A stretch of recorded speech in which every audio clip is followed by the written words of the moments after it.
My name is Tarita Virtue, and I'm not who you think I am. I'm a private investigator who used to work with some hotshots in Hollywood. But now I'm fighting for justice for the average person who's been wronged. So if you're breaking the law, watch your back, because you'll be exposed.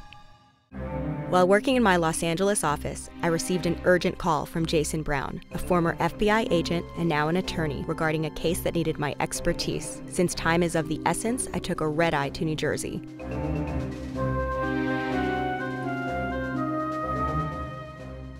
With only the weekend to work with, we needed to obtain concrete evidence that was going to hold up in court and help Jason win the case. Nice to finally meet you. You come very highly recommended from Angelo. I know you worked a great UC operation over there in Chicago or LA or something like that. Okay, I got a file for you. Thank you. We have a continuance till Monday to try to solve this case and make our proofs for the case. I have a father that's currently violating a court order, and he's pretty blatantly violating it. He's just leaving his daughter home unattended. He's going to the bars. He's getting drunk, driving while intoxicated, placing all these bets with bookies. All right, here's what I recommend. Why don't we have a strategy meeting in your office right away to get all the facts that we need, gather up the background reports, and then head out, because we have a lot of surveillance to do on this person. Okay, that sounds good. Let's put the surveillance together. My car's right outside. I want to develop some sort of pattern of behavior on this person. I mean, that's great. That's the way we should do it. You know, we really want to get in his head. There's an indication that he might even be placing bets with the mob. And then he's got a couple bookies that he runs numbers and sports bets into, but I'm not sure what his favorite teams are. Okay, that's fantastic. Yeah. I love cases like this. This is the juicy one. Okay. After our strategy meeting, we met with our client, Laura. She fears for her daughter's safety since the minor has become increasingly depressed and suicidal during visitations with her father. You believe he's breaking the court order for visitation. How do you think he's doing this? Which ways? By drinking and driving, number one.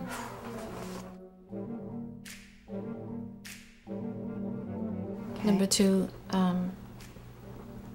leaving her alone. Or drinking to the point where he'll, have to sleep and leave her to take care of the children alone in the house. And by the court order, he is not allowed to leave her home alone, babysitting other children, whether they're his or not, whether he pays her or not. She's supposed to be supervised, and she is not supervised. I've been working on cases like this several years back, and the only way to save your child is to do what you're doing right now, and you need hard proof and evidence that this guy is doing what you say he's doing, that he's breaking court order, which is a contract he has to abide by law. I flew in just for this. There's nothing else that I'm here for other than to fix this for you. Thank you. I know that wasn't easy, and I know I'm some random stranger in your house, but thank you. It was time for the next step, surveillance. We needed to verify the location of the subject's home in order to be prepared to tail him and watch his behavior to see if he was in violation.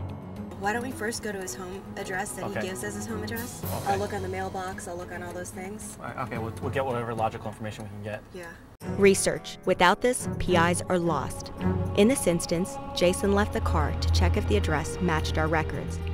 In this instance, research was not enough. All right. Did the walk by? Yeah. It looks like it's a bum address.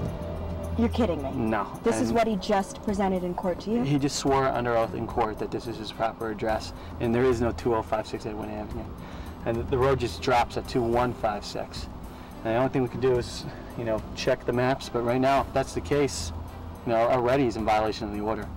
The next day, we staked out the mother's house at the time the daughter was scheduled to be picked up by the father. Yeah. From here, tailing him would be much easier. Oh, there it is. I see it. 4 ahead, 5 ahead? Yep, 4 ahead. It's a Alpha, Yankee. I got it. Alpha. Silver Dodge Caravan. New York Tails. There's Laura's daughter. She was left alone in the vehicle while the other kids walked across the street to a yard sale. Watching her walk, you can see her body language indicate she's sad. It's common for abuse victims to vie for the attention of their victimizer. In this case, her father. I see him. He's wearing the jersey? Right. Now that we've positively identified the subject and the daughter, the surveillance continues to gain the evidence Laura needs to win her case. We must prove that he leaves his daughter home without supervision, so we head back to the hotel where I can get wired up and go undercover in a bar he's been known to frequent. I brought this with me from LA because I like to make my own gadgets. I'm a bit of a nerd, and this is a lipstick camera attached to a normal bra with just some tape and some hair ties. Okay. What this does is I've got the transmitter right here, and I just conceal all of this equipment on my person. Stick it in my pants, whatever, wear, you know, a sexy blouse, and usually poke this right through, just an inconspicuous area. Then you, as my partner tonight, Yes. will hide this device, and this is the receiver, Okay. where all the images that we're getting, like you right now, are projected over here wirelessly for several hundred feet. This is custom. Custom. Right? Okay, I mean, it's great. So bra used to befriend and betray.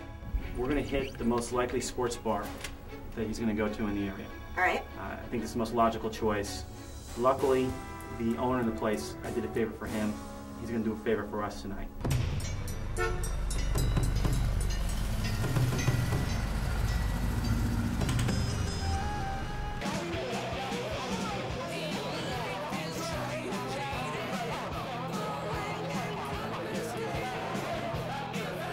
It didn't take long for our subject to arrive. Now it's time for me to try and get as much information out of him as possible. You didn't go home yet? Oh, absolutely. Is your team winning or what? How much money do you have on this again? What's a little bit to you is a lot to me. You're not married? Not really. What about a girlfriend? Not on Sunday. Any kids? Because I'm done dating guys with kids. Do you have kids? Sort of. Sort of? Are you a good dad? Hey, Jason, it's Tarita. I have some really good information. He's had about 5 drinks, and I've only been working about an hour. I also have evidence that he's been putting on bets nonstop. He has 8 riding today alone, and he will have about, he said he's definitely betting on Monday Night Football. He's got over $8,000 invested on all bets just for today, so we know he's got some serious problems. I want to go back and call your contact, the police officer friend of yours, have him wait outside. I'll give you a signal when this guy is leaving, and the subject can be busted for DUI because he is beyond intoxicated. You're welcome. Bye. Yes. After I left, Jason went to court with the evidence I got from the surveillance and my undercover work. Laura was thrilled to receive full custody of her daughter. Now I'm off on a new case, so until next time, watch your back, because you never know who's staking you out.